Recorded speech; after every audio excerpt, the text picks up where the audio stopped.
I had to take a flight. Another fear that's creeping towards the top of the list is tiny planes. You know? I had to take a tiny plane. I didn't think it would be a big deal. It only seated 8 people. It's the tiniest plane I've ever been on. And it was so small that there was no cockpit. So I could see the captain and the co-pilot. I could hear both of them. At one point during the flight, the captain was like, whoa! I was like, what? Oh my God, what? No, don't act like I can't hear you, sir. We're talking right now, okay? Do I need to get up ahead? Don't tell me to sit down. I can't stand up. The plane's not that big. And I should have known something was wrong because I got to the gate and they wanted to weigh my carry-ons. Which never happens. But I was like, fine, backpack's 13 pounds, laptop's 4 pounds with the case. And then they were like, how much do you weigh? And I was like, how small is the plane? How small is the plane? You need to know my 125-pound body weighs 125 pounds. And then I get to the plane, I'm like, that makes sense. Okay, fair enough. It's the smallest plane I've ever been on. And like, it took, like this plane, I know it's not nice, I know it's not kind, but like, I was the youngest person on this flight by far. Everyone else was 80 and up. So a real thought I had on the flight was, this is heaven's waiting room. I gotta get out of here. This is terrible. She already looked dead. Her soul just had to step out to get to heaven. I wanna be up here with people dying. And you know that overhead compartment that's supposed to drop an air mask if there's too much turbulence? That's not there at all. It's just little Bibles fall out because you're gonna die. So you might as well get a verse in or something. You're dead, okay? It was terrible. And like, we were flying, and like I was having these heart palpitations and everything. I didn't know if I would last or anything. And then I don't know how planes work, okay? I can't pretend. I'm not a genius, all right? But at least the big planes take off right away. It took this little plane so long to take off, I thought we were gonna drive there. This plane is actually leaving the ground and coming back down, and leaving the ground and coming back down, to the point where I looked at the pilot and I was like, do we all need to jump at the same time? What's gonna keep me in the air? I just wanna get to the place, please. Guys, I'm Josh Johnson. Thanks so much. You have a great night. Appreciate it. I don't even fully understand what happened when it comes to Spirit's downfall. I knew they filed for bankruptcy. In the first bankruptcy, I understood. When they first filed for bankruptcy, I was like, yeah, of course. The second time they filed for bankruptcy, I was like, y'all never got out of the first bankruptcy.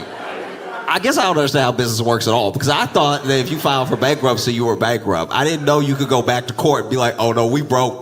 We need a whole second bankruptcy to go on top of this bankruptcy. Like, even when you play Monopoly, you're just out of the game. You don't have to now work for the game and file another bankruptcy and put down another mortgage on Park Place. Like, that's a wild thing. So they were bankrupt, and they were bankrupt, because I don't know what the chapters are. The chapters also feel fake to me. I know I don't understand business. I don't know what chapter 7, chapter 11, all the time. But like, the fact that in the book of bankruptcy, there are different chapters that mean different things, I'm like, nah. No, because I personally, and I don't know if you've heard me talk about this before, but personally, I think that anything that works on like a micro level kind of works that same way on a macro level, unless you are using specific jargon to try to confuse me. Do you know what I mean? Like if something doesn't work between us as individuals, then it doesn't really make sense for it to work when it's a big company. Not really. If I lend you money, and then you spend my money, and then you're out of money, and then you tell me you're out of money, then you're out of money. Seems pretty straightforward. I don't really think you're not out of money because you go get a loan from somebody and you still haven't paid me back. Like, that doesn't make sense to me. But once again, I understand business. Maybe this is all business. But they file one chapter of bankruptcy, and then they file for the sequel. And then they were asking for a bailout from the government. Like now, like that's why they're closed. They wanted a bailout from the government now to tune of like, I think $500 million, which if you need $500 million and no one is trying to kill you, you're bad at business. This one thing, if somebody like trapped you in an alley and put a gun to your head, they were like, give me $500 million, I'll kill you. And then you were like, okay, just give me some time to get the money. It's like, you got 1 week. Now, okay, you need $500 million, but for a very good reason. But if you run a business and you are negative $500 million, I understand the margins are thin. I get that. I get that the margins on airlines are razor thin. But if you see 500 million on a piece of paper and all the letters and numbers are red, you might be worse at business than me. Like, I at least don't understand business. You supposedly do business.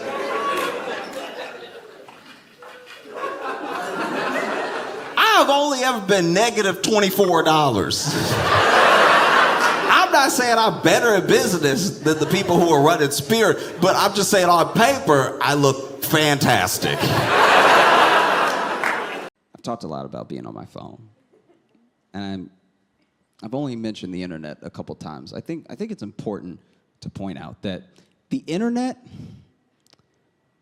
all it is an amplifier. You know, when the internet came along, it changed everything. It changed the world as we live in it. It changed what we care about. It changed our priorities, all that stuff. But all it really is, deep down, is a transformer. It's an amplifier. And if you want to do good, it's going to help you do more good than you've ever done in your entire life. You're going to reach people that you never could have otherwise. And if you want to do evil, it is going to take you to a darker place than you could ever imagine. Like, for the good things, right? As a good example, there was a little girl. Some of you may have even seen the story. There was a little girl that was 8 years old, and she had brain cancer. And her parents didn't have a lot of money, and they didn't have the best insurance. So as Americans, we were gonna let her die. That is what we do here, all right? She, obviously, being 8 and having a bad brain and not having money was irresponsible. She should have pulled herself up by her 7-year-old bootstraps and made enough money to support her dumb cancer brain, right? That's American dogma, okay? So we were gonna let her die. But she said, no, I'm not gonna die, all right? Not without a fight, okay? And so she decided to sell lemonade. She was gonna sell lemonade to raise money for her surgery, right? Which is adorable, but sweetie, that's not gonna cut it. Unless you are charging champagne levels for this lemonade or have child soldier factory levels of it being pumped out and produced, you're not gonna make it. I'm sorry. But as she was selling the lemonade, every person that she sold a cup of lemonade to, she told her story. She told them why she was selling the lemonade. And then those people started to tell people. And then through Facebook, Instagram, Twitter, someone started GoFundMe for this little girl. And then she blew the amount of money that she needed for her surgery out of the water, right? Which is great. That's amazing. That's the power of the internet. That's the ability for us to connect. When we all have access to each other, we can make an impact. We could change each other's lives, you know? But there's also a bad side. We all know it. When I was in high school, there was this group of kids that they were cool, and I liked them, and I liked that they liked me, but they terrified me because all they ever did was prank each other. And it was like too hardcore, and it was really mean, and it weirdly always brought them closer together, but it terrified me, you know? Because they were heinous to each other, but it somehow just strengthened their bond. So I was glad that they liked me, but I didn't want to be in the group.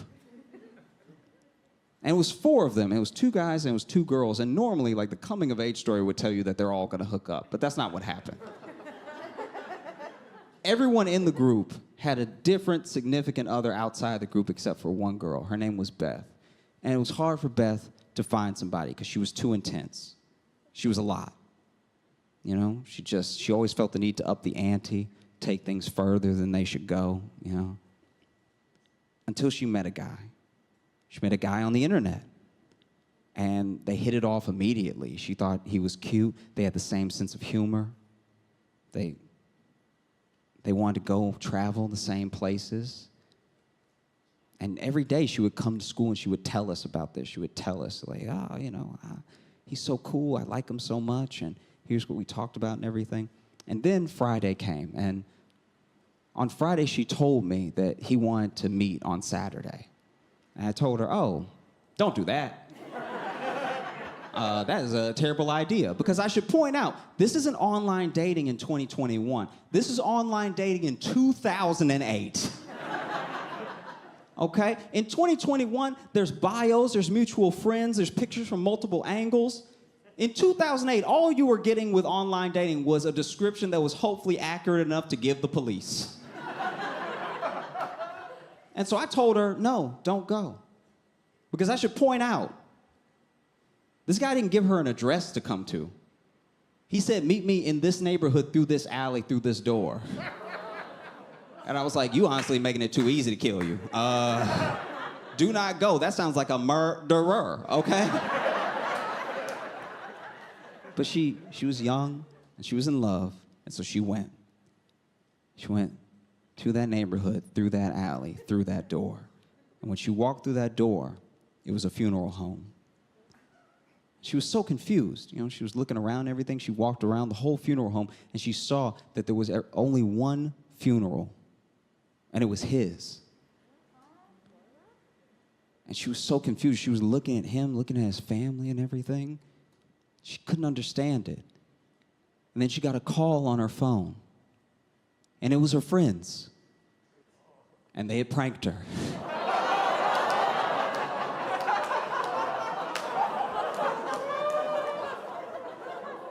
You see, they found this dude's picture in the obituary. And so they took it and they made an online profile with it, and then they found her, and then they just chopped it up. They just chatted, and because they know her so well, they obviously could make her fall instantly in love with this guy. They know all of the things that she likes. They know her sense of humor. They know the places that she wants to travel when she gets out of high school, And so they had her come there on a Saturday, Valentine's Day, by the way. To come see the dead body of this dude she had fallen in love with. That is how dark the internet can be.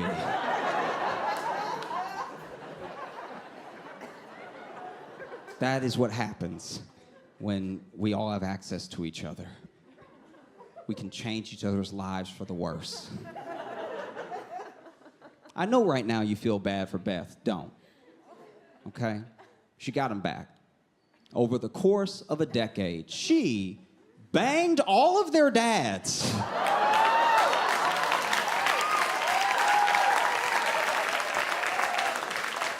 I told you she was intense. She felt the need to up the ante. Because that's not all she did. She married one. And we honestly don't know if that's still part of it. Maybe she loves this man, or maybe she's like, you got me good in high school, and now I'm your mom. Most recent time I got broken up with in a text message, I had terrible food poisoning.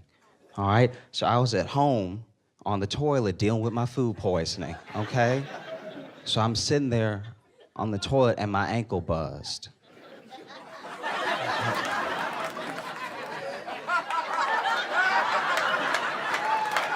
My ankle buzzed, sir, because that's where my phone is when it's in my pocket and my pants are down, all right? So my ankle was shaking, so I had to answer my ankle. I don't want you to be confused going forward, okay? And so I went in my ankle, I answered it, flipped open my phone, because that liberal arts degree turned out real well. So I flipped open my phone, read the text message, and it said, I don't love you. I don't think I ever loved you. I don't think I could ever love you. It's over.